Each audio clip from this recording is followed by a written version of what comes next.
네, 우리가 인생을 살면서 여러 가지 사건, 사고들을 경험하는데 여러분은 혹시 살면서 우연이라는 것을 믿으십니까? 아니면 운명이라는 것을 믿으십니까? 옛날에 오래된 노래 중 우리의 만남은 이제 우연이 아니다, 그러면 운명이다 이렇게 말하죠. 사람들은 모든 것은 그냥 우연히 흘러간다고 믿는 사람도 있고, 또 어떤 분들은 운명이다 이렇게 생각하는 사람도 있습니다. 또 어떤 사람들은 인생에서 성공하기 위해서 그 확률을 높여야 된다, 확률 게임이다 이렇게 말하기도 하는데요. 확률에 대한 이야기를 잠깐 하자면, 여러분 혹시 로또를 사서 사보신 적은 있으시죠? 사서 당첨이 돼 보신 적 있으십니까? 혹시 이렇게 뭐 몇 등인지 모르겠지만 몇 등이라도 확률로 봤을 때 로또를 사서 1등에 당첨될 확률이 814만 분의 1이라고 이렇게 통계에 나와 있어요. 이게 100분율로 하면 0.0000123%. 그러니까 로또를 내가 사서 1등에 당첨될 확률, 그 많은 숫자를 맞춰서 딱 1등에 될 확률이 0.0000123. 상당히 작은 수치죠. 그래도 사람들은 그것에 당첨되고 싶어서 또 그걸 사고 또 그렇게 하는데, 근데 로또보다 더 훨씬 더 확률이 어려운 확률이 있습니다. 그것은 뭐냐면 두 사람이 만나서 결혼하는 거래요. 그 통계학자가 조사를 했습니다. 지구상에서 어떤 사람이 나에게 맞는 배우자를 만나서 결혼할 확률, 그래서 그 사람의 나라와 지역과 조건과 직업과 그리고 성격과, 특별히 두 사람이 동시에 사랑에 빠질 확률, 이걸 다 수치로 개입한 거예요. 그래가지고 그렇게 했더니 서로 다른 두 사람이 만나서 결혼해서 살 확률이 2억 5천만 분의 1이다 이렇게 나왔는데, 2억 5천만 분의 1. 아까 제가 로또 확률이 0.0000123, 이걸 100분율로 하면 0.0000004, 그러니까 훨씬 더 낮은 것이죠. 그래서 그 확률을 이렇게 말할 수 있대요. 지나가다가 우리 벼락 맞는다고 하죠. 벼락에 두 번 동시에 맞을 확률, 또는 로또에 1등 당첨되고 또 당첨될 확률이 두 사람이 만나서 결혼을 할 확률이라고 그렇게 말하고 있습니다. 여러분들이 이제 결혼하신 분들은 그냥 내가 누군가의 소개로 그렇죠?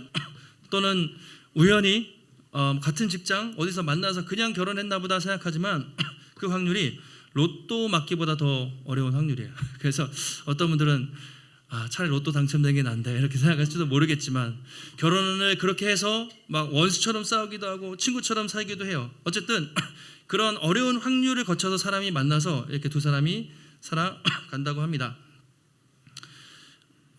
우리가 오늘 이 자리에 나와서 예배를 드리잖아요.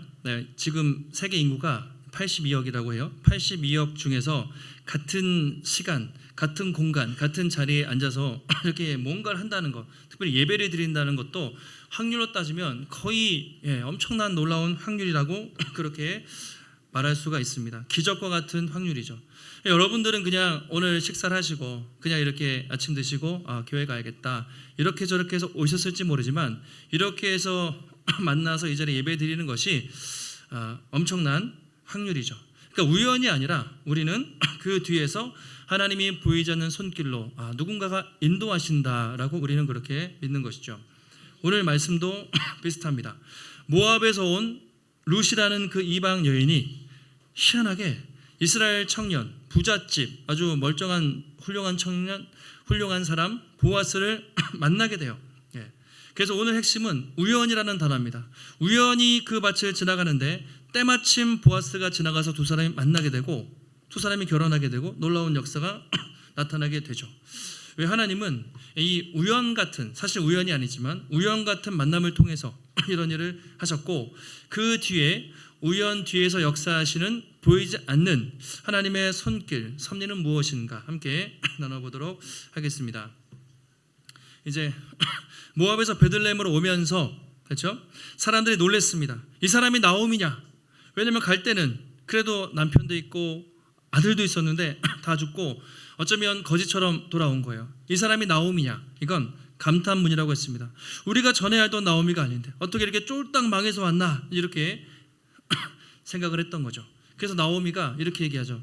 나를 나오미라고 부르지 말고 마라라 불러 달라. 나를 더 이상 기쁨이라 부르지 말고 마라, 슬픔과 고통이라 부르라고 그렇게 말하면서 전능하신 하나님이 나를 이렇게 괴롭히셨습니다.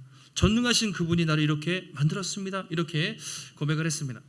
표면적으로 보면 하나님이 나를 왜 이렇게 힘들게 하시는가 원망하는 것 같지만 사실 그 고백 뒤에는 하나님의 절대 주권, 나를 이렇게 만드시고 또 이곳으로 인도하신 분이 하나님이시라는 하나님의 절대 주권을 인정하는 회개와 신앙의 고백이라고 말씀을 드렸습니다.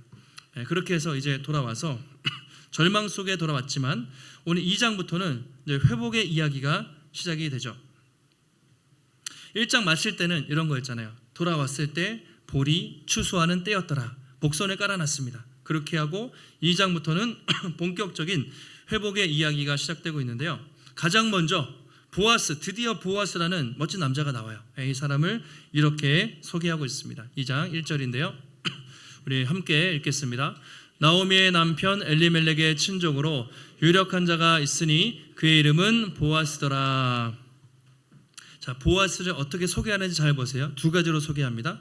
나오미의 남편 엘리멜렉의 친족. 이미 나오미의 남편 엘리멜렉은 모압에서 죽었잖아요. 그런데 그 남편을 떠올리면서 엘리멜렉의 친척이다. 이것은 이제 뒤에 나오지만 이 친척 관계이기 때문에 나중에 기업을 물어요. 다시 말하면 밭을 사가지고 나오미의 가정이 회복됩니다. 그래서 이 보아스가 죽은 남편 엘리멜렉의 친척이라는 것이 상당히 중요해요. 앞으로 벌어질 일을 미리 보여주고 있고 유력한 자 이렇게 말하죠. 유력하다. 이것은 이제 1차적으로는 돈이 많다는 건데 부자일 뿐만 아니라 그 당시 지역 사람들에게 존경받는 사람이었다. 성품과 인격이 아주 탁월했다 이런 거예요. 그래서 보아스는 누가 봐도 재력도 있고 성품도 좋고 그 지역에서 인정받는 탁월한 사람이었습니다. 그래서 이제 룻기에서 이제 드디어 보아스 이야기가 쭉 나오는데요. 뒤로 이제 성경을 가보면 룻기 말고는 이제 잘 안 나와요. 그리고 신약 성경을 쭉 가보면 이제 보아스가 어떻게 등장했는지 소개를 하고 있습니다. 여기서 보면 보아스가 출신 성분을 전혀 모르잖아요. 근데 마태복음으로 신약 성경을 딱 넘겨서 딱 펼치면 족보가 나오죠. 그때 마태복음 1장 5절에 이렇게 나오죠. 살몬은 라합에게서 보아스를 낳고, 자, 보아스가 낳죠. 보아스의 아버지가 누굽니까? 살몬이에요. 잘 몰라요. 근데 어머니는 누굽니까? 라합이죠. 그리고 보아스는 룻에게서 오벳을 낳고, 오벳은 이새를 낳고, 그리고 이새는 다윗을 낳죠. 6절에 보시면 다윗 왕을 낳았다. 다윗은 솔로몬을 낳고 이렇게 족보가 가잖아요. 그렇게 보면 보아스 룻기만 봐서는 모르지만 신약 성경을 보면 보아스의 어머니가 라합이었다. 라합 잘 아시는 것처럼 기생이잖아요. 상당히 천한 여인이었고 그리고 여리고성 점령할 때 정탐꾼들을 잘 맞아줬어요. 믿음이 있었기 때문에. 그래서 여리고성 점령하기 전에 빨간 줄을 이렇게 쭉 달아놨던 거죠. 그래서 이스라엘 백성들이 여호수아가 여리고성 칠 때 그 라합과 그 가족들은 살아남았잖아요. 구원을 받았습니다. 근데 그 뒤로는 여호수아에 어떻게 살았는지 안 나오지만 그 라합이 살몬이라는 이스라엘 남자를 만났어요. 결혼했고 가정을 이뤄서 보아스라는 사람을 낳게 된 거죠. 그러면 이 기생이었던 이방인 천한 여자가 메시아 예수님의 족보에 올라간 것도 참 대단하죠. 그리고 그 두 사람 사이에서 보아스라는 사람이 태어났는데 지금 되게 부자하고 성품이 좋은 사람으로 알려져 있습니다. 사사시대는 어두운 시기였거든요. 다 성깔 더럽고 말씀도 지키지 않는 그런 시대였는데 그 중에 부자였고 말씀을 잘 지키는 신실한 사람이 딱 보아스가 있었던 거예요. 그리고 그 보아스가 누구랑 결혼했습니까? 오늘 만나게 되는 이방 여인 룻과 결혼을 해가지고 누구를 낳습니까? 오벳을 낳고 이새를 낳고 다윗을 낳는 다윗의 증조 할머니가 되고 메시아의 족보에 오르는 놀라운 일이 일어나게 되는 것이죠. 이런 것을 보면 구약 시대 우리가 하나님은 이스라엘 백성들만 택한 족속만 사랑하신다 그렇게 생각할 수 있지만 그렇지 않죠. 구약 시대에도 이미 기생 라합을 구원하셨고 또 모압 여인 룻을 구원하셔서 메시아의 족보에 또 믿음의 조상의 반열에 오르게 하시는 것을 볼 수가 있죠. 그 하나님은 애초부터 이방이나 또는 유대인 남자나 여자나 차별 없이 구원하시는 그런 하나님이라는 것을 알 수가 있습니다. 자, 이제 룻을 소개하고 있어요. 보아스를 소개하고 그 다음으로 룻의 이야기가 나오는데 2절에 보시면 이제 룻이 시어머니 나오미에게 이렇게 얘기해요. 원하건대 내가 밭으로 가서 누구에게 은혜를 입으면 그를 따라서 이삭을 죽겠습니다. 그러니까 나오미가 내 따라 갈지어다 이렇게 이야기합니다. 베들레헴에 도착을 했잖아요, 둘이. 그런데 먹을 게 당연히 없었겠죠. 직업도 없고 땅도 없고 친척도 없고 의지할 사람 정말 없어요. 두 가부만, 여자만 남은 거예요. 하루하루 며칠이 지났는지 모르겠지만 룻이 생각할 때 이렇게 살다가는 둘 다 굶어 죽겠구나 그렇게 생각을 했던 것 같아요. 그래서 어머니에게 어머니 제가 이방 여자고 말도 안 통하고 할 수 있는 게 없지만 이삭이라도 죽겠습니다. 혹시 내가 나가서 누군가에게 은혜라도 입으면 이삭을 줄 수 있을 것 같습니다. 그렇게 말하고 있습니다. 당시 사사시대 아주 혼탁한 시대잖아요. 이삭을 줍는다는 것은 상당히 천한 일이었을 것이고 정말 이방인 여자가 남편의 도움 없이 함부로 남의 땅에 가서 이삭 줍다가 아주 나쁜 일을 당할 수도 있었을 것입니다. 아무도 보호해주지 않죠. 룻은 생각했던 것 같아요. 집에서만 있는다고 문제가 해결되지 않는다. 내가 할 수 있는 것을 하자. 그래서 어머니 제가 이방 여인으로 와가지고 할 수 있는 일 아무것도 없지만 그 하찮은 이삭이라도 주워 오겠습니다. 시어머니를 생각하는 적극적인 또 그런 모습을 보여주고 있습니다. 가서 제가 혹시 은혜를 입으면 참 감사할 것 같습니다. 이렇게 얘기하잖아요. 근데 룻이 이렇게 말한 이유가 있어요. 그 당시 구약의 말씀에 의하면 하나님이 어떤 분이시냐? 너희는 추수할 때 곡식 거둘 때 다 거두지 말고 가난한 사람, 약한 사람들을 위해서 땅에 흘려주라. 이게 하나님의 말씀이었습니다. 그래서 레위기나 신명기 보면 그런 말씀이 많이 나오는데요. 레위기 19장에 보시면 이렇게 말씀하시죠. 너희가 너희 땅에서 곡식을 거둘 때 판 모퉁이까지 다 거두지 마라. 떨어진 이삭을 줍지 마라. 내 포도원의 열매를 다 따지 말고 떨어진 열매도 줍지 마라. 그러니까 일부러 남겨두라는 거예요. 그래서 가난한 사람들 또 지나가는 사람들을 위해서 버려두라. 나는 너희 여호와 하나님이라. 그러니까 하나님은 약한 사람들이 늘 생각하는 분이셨기 때문에 늘 싹 걷지 말고 남겨두라. 이렇게 얘기하죠. 신명기 24장에서도 비슷한 말씀인데요. 밭에서 추수할 때 만약에 깜빡하고 곡식 한 단을 놓고 온 거예요. 그러면 가서 가지고 오지 마라. 그냥 남겨두라 이것이죠. 그래서 이방 사람이나 고아나 가부나 이 동네에서 먹기 힘든 사람들 그거 먹을 수 있도록 도와줘라. 그러면 하나님이 손으로 하는 모든 일에 복을 주실 것이다. 이렇게 이야기를 했죠. 하나님은 그런 분이셨죠. 가진 사람만 싹 가져가지고 돈 많이 버는 게 아니라 늘 세상에서 약한 사람들, 힘없는 사람들을 위해서 먹을 것을 남겨두라. 그것이 하나님의 인자함, 공의였습니다. 근데 이렇게 지켜지면 얼마나 좋겠습니까? 따뜻한 세상이죠. 그렇죠? 그런데 지금 시대의 배경이 어디라고요? 사사시대죠. 사사시대는 어떻습니까? 영적으로 암흑기라고 말하는데 쉽게 말하면 하나님의 율법, 창세기, 출애굽기, 레위기, 민수기, 신명기 율법을 안 지키는 시대였어요. 말씀의 권위가 땅바닥에 떨어져 있는 시대였습니다. 말씀을 지키는 사람이 거의 없었어요.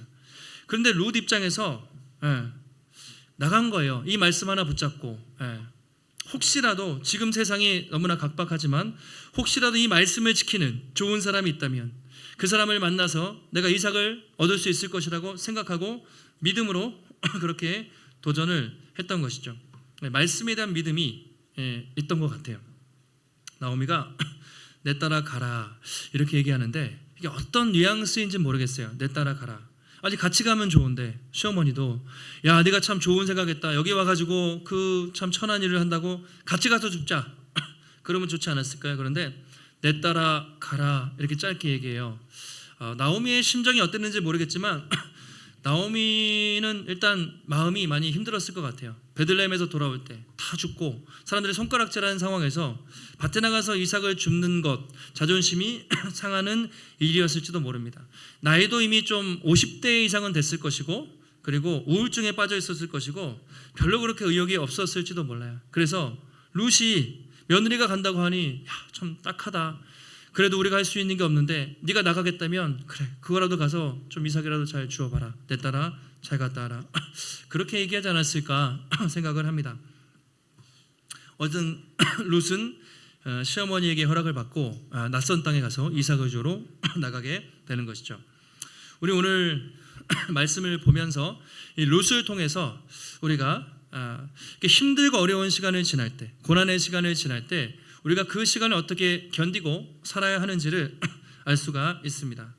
룻은 외국인이었죠. 베들레헴에 오긴 왔어요. 그런데 내가 외국인이고 내가 참 이삭 줍는 거 창피하고 내가 남편도 없는데 혼자 나갔다가 해코지 당하지 않을까? 뭐 이런 생각하면 절대로 못 나갔겠죠. 그럼에도 불구하고 나간 거예요. 혹시 하나님이 도와주시면 하나님의 은혜로 누군가에게 그런 호의를 받아서 이삭을 줄 수 있지 않을까. 힘들다고 체념하고 기도만 하지 않고 믿음으로 순종하면서 자기가 할 수 있는 최선의 일을 그렇게 감당을 했던 것이죠. 만약에 룻이 안 나갔어요. 그날 안 나갔으면 보아스를 못 만났겠죠. 보아스를 못 만나면 집안도 회복되지 않았을 것이고, 그리고 오벳도 낳지 못했겠죠. 하나님의 구원의 역사가 어떻게 바뀌었는지 몰라요. 그런데 일단 믿음으로 순종하며 나갔던 것이죠. 그래서 우리도 힘들고 어려울 때 여러분 좀 룻을 생각하시면 좋을 것 같아요. 답답하고 힘든 시간, 때로는 흉년의 시간, 어려운 시간이 반드시 와요. 하나님이 우리를 훈련하실 때 때로는 일부러 응답이 없는 시간이 있습니다. 기도에도 응답이 없고 우리가 아이들이 자라갈 때 혼자 걸음마 하잖아요. 그것처럼 처음에 우리가 예수님 믿을 때는 다 우쭈쭈 해주고 기도 응답도 잘해주세요. 그런데 오히려 시간이 지날수록 강하게 훈련시켜요. 하나님이 응답도 없고 혼자 걸음마를 뛰게 하는 어려운 시간이 있습니다. 그럼 그 시간을 우리는 어떻게 감당해야 되는가, 버텨야 되는가. 기도하면서 일상에서 성실하게 룻처럼 하나님의 은혜를 구하면서 살아가는 것이죠. 공부를 하는 학생들, 또 취업과 결혼과 또 직장에서 승진을 준비하는 사람들, 사업을 하는 것, 건강, 교회 모든 사역, 당연히 기도해야 되지만 우리를 부르신 그 자리에서 믿음으로 순종하는 사람에게 하나님은 역사하시는 것이죠. 하나님의 은혜는 물론 기도하는 게 중요하지, 기도만 하고 가만히 있는 것보다 정말 기도하고, 오늘도 오후에 콘서트가 있잖아요. 그 사람을 위해서 기도하고 땡겨보는 거죠. 오라고. 안 되면 하나님의 뜻이지만 그래도 기도하면서 불러보는 것이고, 또 나를 부르신 가정에서 내가 자녀를 키울 때, 또 내가 직장에서 일을 할 때, 교회에서 봉사할 때도 나의 주어진 상황에서 큰 일이 아니라도 내가 할 수 있는 일. 룻에게는 이삭 줍는 일이 하찮은 일처럼 보였지만 하찮은 일을 통해서 놀라운 역사가 나타나죠. 하나님이 우리가 뭐 거대한 일을 통해서 일하시는 것이 아니라 우리가 할 수 있는 그 자리에서 작게 순종하면 그 순종을 통해서 하나님이 놀랍게 역사를 하시는 것이죠. 그렇게 해서 이제 밭에 갔습니다. 그런데 여기서 놀라운 일이 벌어져요. 우연히 어떤 일이 벌어지는데 오늘 말씀에서 가장 중요한 구절이죠. 우리 3절 말씀을 같이 한번 읽겠습니다. 룻이 가서 베는 자를 따라 밭에서 이삭을 줍는데 우연히 엘리멜렉의 친족 보아스에게 속한 밭에 이르렀더라. 아멘. 룻이 가서 어떻게 했습니까? 베는 자를 따라 이삭을 그냥 갔어요. 어느 밭인지 모르고 가서 줍고 줍는데 뭐죠? 우연히, 제일 중요한 말이에요. 우연히 엘리멜렉의 친족 보아스에게 속한 밭에 갔다. 룻이요, 보아스를 몰라야 하지, 그렇죠? 그냥 우연히 이삭을 줍고 줍는데 룻기 저자는 뭐라고 하냐면 때마침 우연히 보아스의 밭에 이르렀더라, 그렇게 말하고 있습니다. 저자는 이 표현을 통해서 정말 룻이 아무 생각 없이 우연히 갔다는 거예요. 인간적인 관점으로 볼 때 정말 우연히 아무 생각 없이 의도하지 않고 간 것처럼 보입니다. 근데 우연이라는 말을 일부러 쓴 거예요. 우연이 아니라는 거예요. 우연처럼 보이지만 그 우연 뒤에서 일하시는 하나님의 손길, 하나님의 섭리를 우연이라는 단어를 통해서 표현하고 있는 것이죠.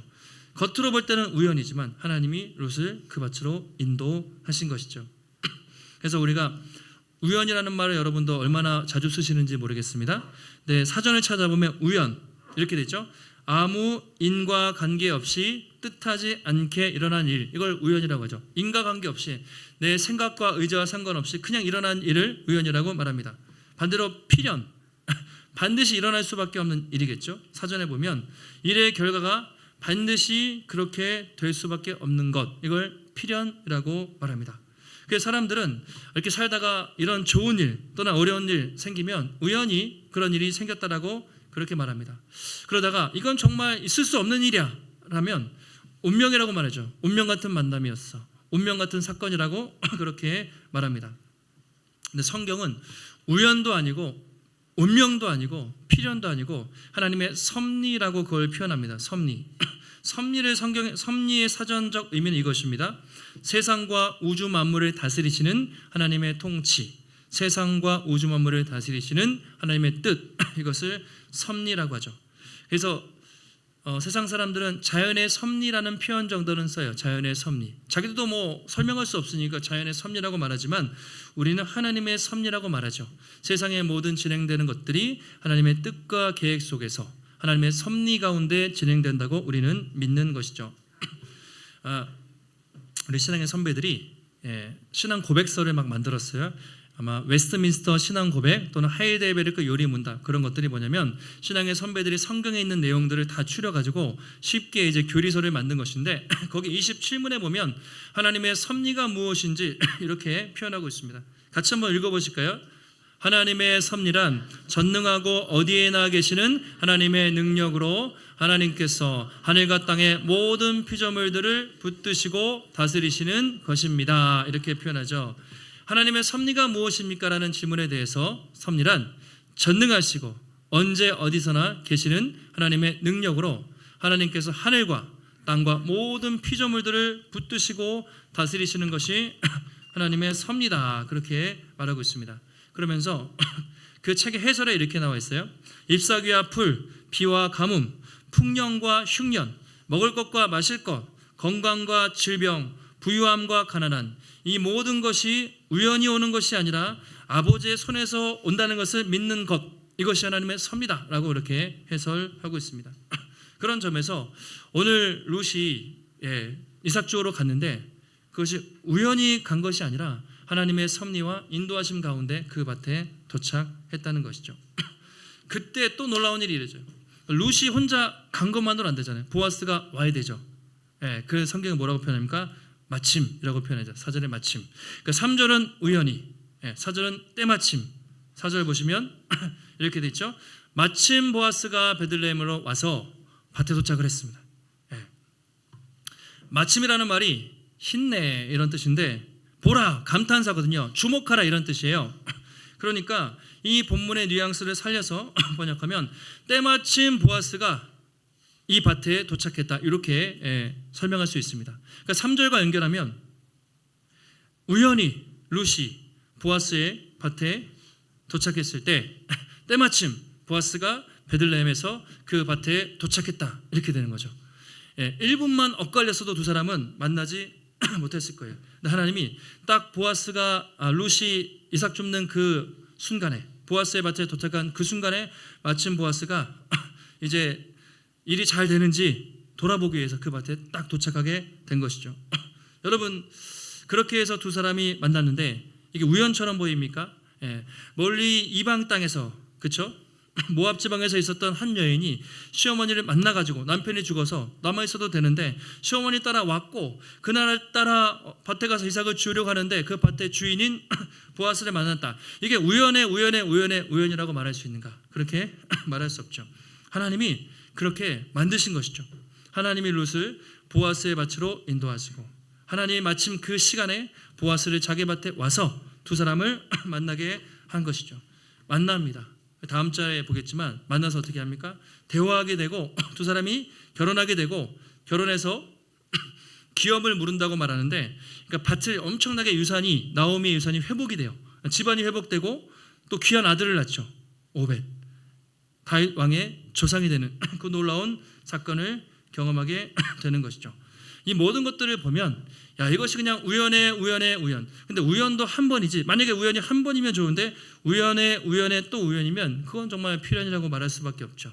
그래서 우연이 아니라 하나님이 모든 사람들의 발걸음을 인도하셔서 그 뒤에서 모든 것을 조정하시는 하나님의 섭리와 손길을 우리가 확인할 수가 있습니다. 근데 성경에 나오는 이야기가 다 그래요. 예를 들어서 누가 누구를 만나요. 아브라함이 이제 아들 이삭을 결혼 장가 보내야 되는데 저기 하란에 가서 종에게 저기 멀리 조상에게 가가지고 좋은 처자를 데리고 와라. 그래서 그 종이 멀리 가가지고 막 보물과 가지고 가서 어떤 여자를 만나는데 내가 기도해서 여기 낙타랑 먹을 거 주는 물 마시게 해주는 여인이 배필인 줄 믿습니다 기도하는데 때마침 누가 나옵니까? 리브가가 나오죠. 그래서 얘기하다가 이제 리브가를 데리고 와요. 그래서 이삭의 배필이 되잖아요. 이제 야곱도 도망치다가 우물가에 갔는데 거기서 어떤 여인을 만나죠. 라헬을 만나죠. 그래서 또 두 사람이 만나서 결혼하게 되죠. 그리고 모세 같은 경우도 애굽에 살다가 이제 도망갔습니다. 사람 죽이고 도망가서 피신해 있는데 미디안 땅에 가는데 거기 또 우물에 가요. 왜냐면 이제 우물에서 늘 물을 마셔야 되기 때문에 거기서 만남이 많이 이루어지죠. 거기서 십보라라는 여인을 만나죠. 또 결혼하게 되고. 그러니까 이게 그냥 우연이 되는 것이 아니라 하나님이 다 이삭과 리브가를 만나게 하시고 또 야곱과 라헬을 만나게 하시고 하나하나 하나님이 다 만나게 하시는 거죠. 성경에 그런 이야기들이 되게 많습니다. 대부분 다 그런 이야기죠. 하나님이 예비하신 사람들을 예비한 때에 만나게 하시는 것이죠.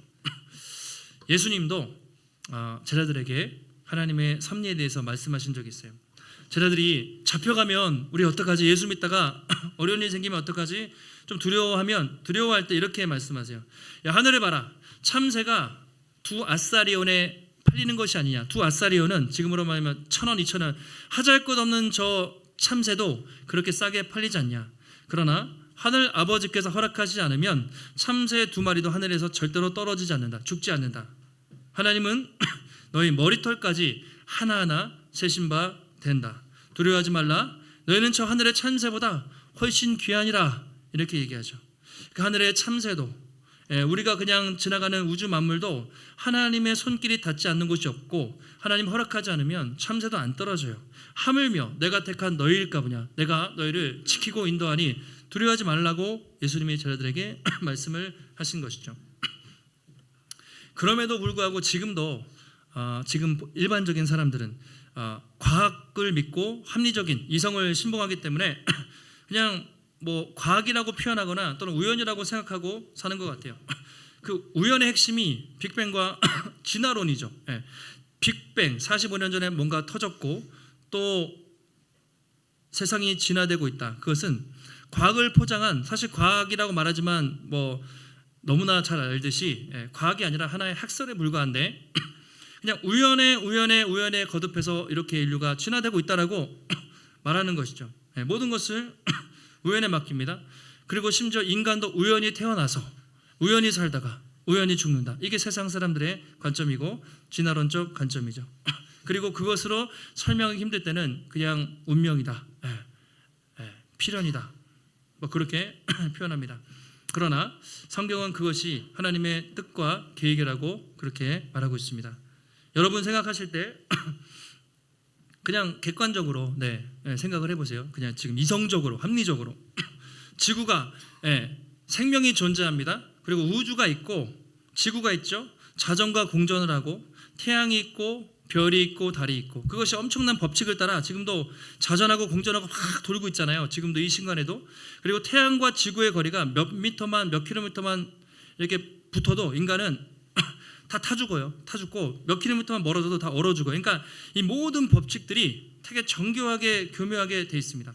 이 거대한 우주와 인간의 우리 생명체 이런 것들이 우연히 생길 수 있을까? 확률로 따지면 거의 불가능에 가깝다고 할 수 있죠. 그래서 이 모든 것을 우연이라고 믿는 진화론과 무신론 엄청난 믿음이 필요해요. 정말. 차라리 어떤 조물주가 어떤 신이 어떤 목적과 계획을 가지고 세상을 창조했고 그것을 운행한다고 믿는 것이 오히려 더 합리적이라고 말할 수가 있습니다. 그래서 물어봤어요. AI한테 제가 2명한테 이렇게 물어봤습니다. 지구 또는 우주가 우연히 빅뱅으로 생겨났다는 것과 확률과 어떤 조물주 또는 신이 목적과 계획을 가지고 세상을 창조했다는 것 중에서 그냥 순수 확률로 볼 때 어떤 것이 확률이 높을까? 이렇게 물어봤습니다. 뭐라고 얘기했을까요? 제미나이는 이렇게 얘기했어요. 결론부터 막 쭉 창조론 진화론 막 논쟁이 많으니까 물론 여러 가지 얘기를 했는데 결론부터 말씀드리면 수학적, 물리학적 확률 자체만 놓고 보면 어떤 설계자가 어떤 목적을 가지고 창조했을 확률이 훨씬 높습니다. 이렇게 이제 대답을 해요. GPT는 이렇게 대답했어요. 생명이 존재할 수 있도록 정교하게 구성된 우주가 아무 목적 없이 단 한 번 우연히 생겼다고 믿는 것보다 지성과 목적을 가진 창조주가 계신다고 보는 것이 철학적으로 훨씬 더 설득력이 크다고 할 수 있습니다. 이렇게 대답을 했어요. 예. 걔네들이 대답한 거예요. 제가 이렇게 얘기했는데 1부 때 제 딸이 이제 딱 그걸 듣고 GPT를 검색했나 봐요. 근데 아빠 내가 검색했는데 다르게 나오는데 이렇게 얘기를 해요. 얘네들이 어떻게 하느냐에 따라 이제 제가 그래서 1부 끝나고 다시 물어봤어요. 내가 목사라는 계급장을 떼고 네가 객관적으로 정말 네가 순수하게 확률적으로 봤을 때 어떻게 생각하냐고 그랬을 때 GPT는 진화론이 좀 과학적으로 증거가 많다. 약간 이렇게 얘기했어요. 그러나 왜 그런지는 과학이 절대 설명할 수 없다. 제미나이는 그럼에도 불구하고 객관적으로 볼 때 스스로 우연히 생겼다고 말하는 것보다는 누군가 창조해서 그 질서 가운데 운행된다고 하는 것이 더 확률이 높다라고 대답을 했습니다. 영국의 물리학자 프레드 호일이라는 사람이 우연히 생명이 생기고 우주가 생기는 확률을 이렇게 표현했어요. 우연히 생겼다는 건 이런 확률과 같다는 것이죠. 고물상에 토네이도 태풍이 불었습니다. 엄청난 바람이 불었는데 바람이 막 불고 불다가 그 조각들이 다 모여서 보잉 747 여객기가 만들어지는 것, 이렇게 비유했어요. 그런 확률. 그러니까 아무리 막 이게 불어가지고 부품 조각들이 조립해서 뭐가 하나만 생기는 것도 어렵죠. 그 정교한 여객기가 만들어지는 확률이다. 스스로 생명체가 존재할 확률이 그렇다는 거예요. 또 원숭이 한 마리가 앉았습니다. 원숭이가 그래도 인간보다 못해도 사람 동물 중에 똑똑하잖아요. 타자를 치는데 얘가 아무렇게나 타자를 쳤는데 셰익스피어의 햄릿을 오타 하나 없이 그대로 복제한 확률과 같다. 이렇게 말했어요. 원숭이가 아무리 똑똑해도 타자를 친다고 어떻게 소설을 우리도 못 치잖아요. 그 확률과 같다. 그러니까 지구가 생명이 우연히 존재한다는 그 확률이 그만큼 거의 제로에 가까운 확률이다라고 그렇게 말하는 것이죠. 물론 제가 과학자는 아니니까 수많은 논증을 할 수 있지만 그냥 철학적으로 또는 합리적으로 우리가 이렇게 먼 발치에서 봤어도 그냥 우연히 생겨서 간다는 확률이 너무나 말도 안 되는 그 낮은 확률이라는 것이죠. 그래서 이렇게 아름답고 놀랍고 참 탁월한 우주와 만물, 그리고 인간의 생명이 얼마나 놀랍습니까? 우리가 호흡하고 살아가는 이 모든 것들이 우연히 생긴 것이 아니라 어떤 설계자가 누군가가 창조했고 그 목적을 따라 움직인다고 보는 것이 더 합리적이라는 것이고, 우리는 바로 그 지적 설계자라고 표현하는데 그 지적 존재를 누구라고 말합니까? 창조주 여호와 하나님이라고 말하는 것이죠. 그래서 창세기 성경을 딱 열면 뭐라고 나옵니까? 태초에 하나님이 천지를 창조하시니라. 우린 그걸 믿는 것이죠. 그 모든 한 구절이 이 세상을 살아가는 기독교의 모든 세계관을 다 담고 있어요. 태초에 어떤 하나님이, 신이 세상을 창조하셨고 그 창조주가 뜻에 따라 세상을 운행한다고 믿는 사람과 그런 것 없이 그냥 우연의 우연을 거듭해서 언젠가 세상이 뻥 터졌겠지, 그래서 우리가 태어났겠지, 그래서 목적도 이유 없이 살아가는 사람과는 완전히 다른 삶을 살아갈 수밖에 없다는 것이죠. 그래서 우리는 그걸 믿어요. 하나님이 세상을 뜻과 계획 속에서 아름답게 창조하셨고 뿐만 아니라 그 창조하신 하나님이 유지하시고 이끌어 가시는 것이죠. 그 합리주의 시대 때는 이신론이라고 해서 이렇게까지는 인정했어요. 창조주라는 것을 인정을 했지만 시계의 공이 시계를 만들면 째깍째깍 법칙에 따라 흘러가는 것처럼 더 이상 간섭하지 않고 세상은 우주의 자연 법칙에 따라 스스로 흘러간다라고 그렇게 말하는 사람도 있지만 그렇지 않죠. 하나님은 세상을 창조하셨을 뿐만 아니라 그 뜻과 계획 가운데 섭리하시고 운행하시고 통치하시고 다스리시고 이끌어 가신다. 이것이 하나님의 섭리이고 우리는 그것을 믿는 것이죠. 만약에 지금 여러분이 예수님을 믿고 여기 나와서 예배 드리는 것 여러분 그냥 어떻게 보면 자연스럽게 그냥 아이고 우연인가, 내가 어느 날 태어났는데 우리 부모님이 예수님을 믿었어요. 어릴 때부터 교회 다녀서 모태신앙으로 나오는 분도 계시고, 어떤 사람들은 누구 친구를 통해서 가족을 통해서 끝까지 예수 안 믿다가 이렇게 저렇게 끌려 나온 분도 계실지도 모르겠습니다. 근데 그것이 우연인가? 그렇다고 우연이라고 말할 수가 없죠.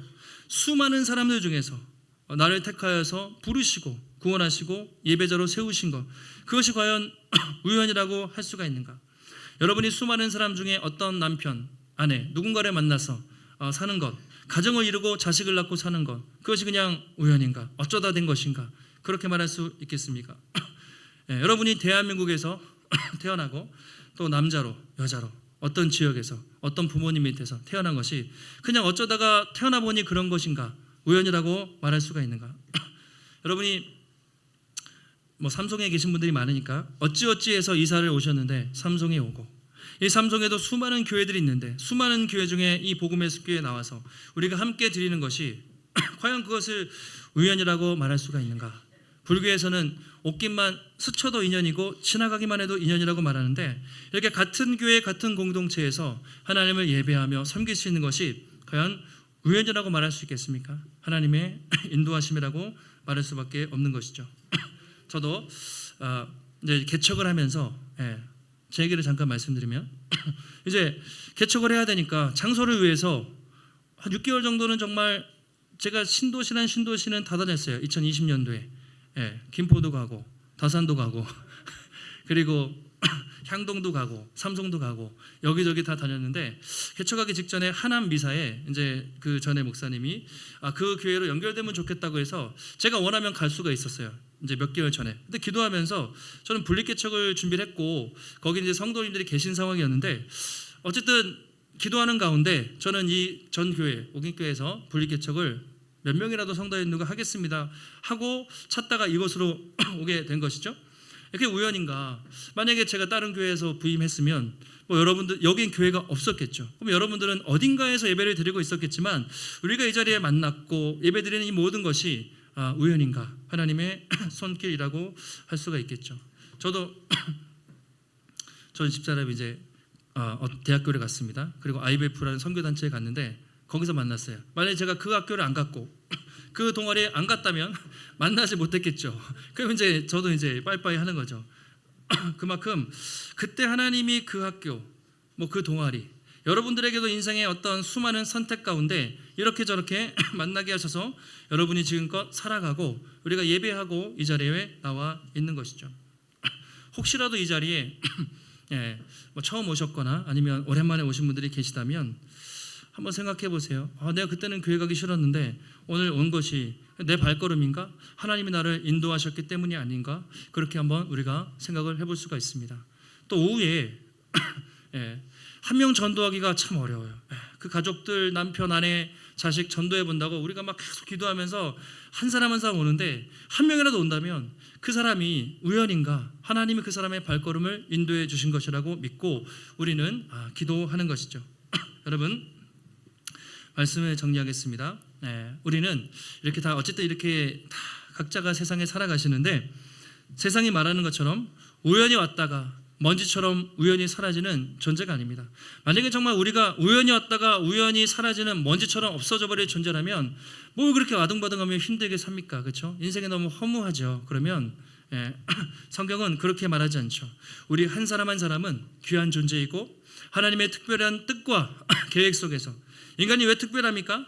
하나님의 형상, 그의 형상을 닮은 아름다운 존재로, 그래서 포이에마라고 말하는데 보석 같은 존귀한 존재로 작품으로, 걸작품으로 창조하셨다, 그렇게 말하고 있습니다. 비록 우리 조상이 또 우리가 죄를 범했어요. 하나님을 대적하고 하나님을 떠나서 완전히 우리의 관계가 단절돼서 우리가 다 멸망당할 뻔했지만 예수님이 저와 여러분을 위해서 십자가에서 죽으시고 그의 피로 우리를 구원하심으로 우리가 구원을 받고 생명을 받고 하나님의 사랑받는 자녀가 되었습니다. 혹시라도 지금 인생을 살아가면서 허무하신 분이 계시다면, 내가 인생을 이렇게 열심히 살 이유가 있을까?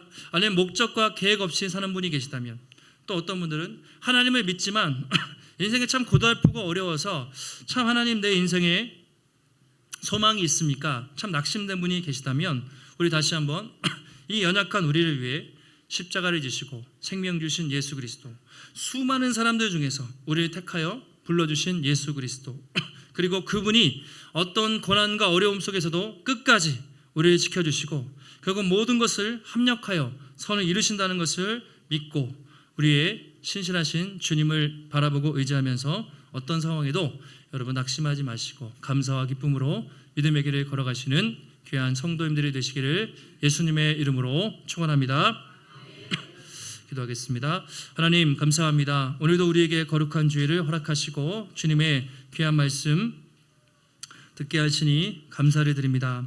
하나님, 나오미와 루시 모든 것을 다 잃고 정말 절망 가운데 왔지만 하나님은 그들의 가정에 회복을 예비하셨고 우연처럼 보이지만 보이지 않는 하나님의 놀라운 섭리 가운데 그들을 인도하시고 회복시켜 주시는 하나님의 놀라운 손길을 보게 됩니다. 하나님, 우리도 이 땅을 살면서 때로는 정말 눈물 짓고 또 어려운 시간도 있지만 하나님, 우리가 택함 받은 것, 우리가 예수님을 믿는다는 것, 우리에게 가정과 자녀를 주셨고 우리에게 좋은 교회와 공동체를 허락하셨다는 것이 우연이 아니라 하나님의 놀라운 섭리와 계획인 줄 믿고 하나님, 우리를 부르신 그 삶의 현장에서 하나님, 가정에서, 직장에서, 교회에서 성실하게 신실하게 맡은 바 사명을 잘 감당해 나갈 수 있도록 인도하여 주시옵소서. 인생에 어려움이 찾아올 때라도 하나님, 그 어려운 시간들을 통해서 우리를 연단하시고 마침내 합력하여 선을 이루실 그 하나님을 바라보면서 어떤 상황에도 낙심하거나 흔들리지 않고 우리의 소망이신 주님을 바라보며 믿음의 길을 걷게 하여 주시옵소서. 하나님, 오늘도 나올 때 우리의 마음과 정성을 들여서 주님 귀한 예물 드렸습니다. 하나님, 우리에게 주신 모든 것이 하나님의 것임을 인정하며 기쁨으로 주님을 위해 드리며 또 섬기는 삶을 살아갈 때 하나님, 우리 인생, 우리 가정 가운데 부족함 없이 풍족하게 채우시는 하나님의 놀라운 회복의 손길이, 하나님의 공급하심이 날마다 넘칠 수 있도록 하나님 붙잡아 주시옵소서. 모든 말씀 예수님의 이름으로 기도하옵나이다. 아멘.